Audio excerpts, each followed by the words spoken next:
বেদনা ভরা আমার এই জীবন। গভীর রাতে পালাতে গিয়ে ছাত্র জনতার হাতে আটক হলেন সাবেক ডিবি প্রধান হারুনুর রশিদ। শুধু আটকই নয়, রীতিমতো তার কাছ থেকে গানও শুনছেন জনগণ।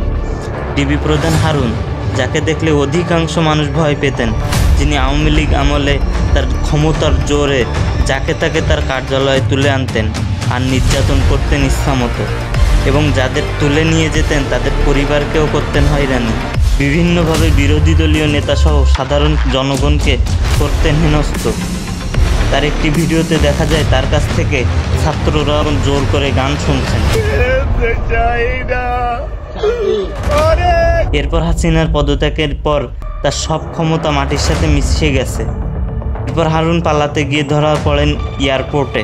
তবে গতকাল ভাইরাল হয়েছে একটি ভিডিও, সেখানে দেখা যাচ্ছে সাবেক ডিবি প্রধান হারুনকে ধরে গান গাওয়াচ্ছেন জনগণ। এর আগে জনগণের হাতে পিটুনিও খেয়েছেন হারুনুর রশিদ নামক এই কুখ্যাত ব্যক্তিটি। তো এই বিষয় নিয়ে আপনার কি মন্তব্য? হারুনকে দিয়ে কি গান গাওয়ানো ঠিক হয়েছে? অবশ্যই আপনার মতামত জানিয়ে যাবেন কমেন্ট বক্সে।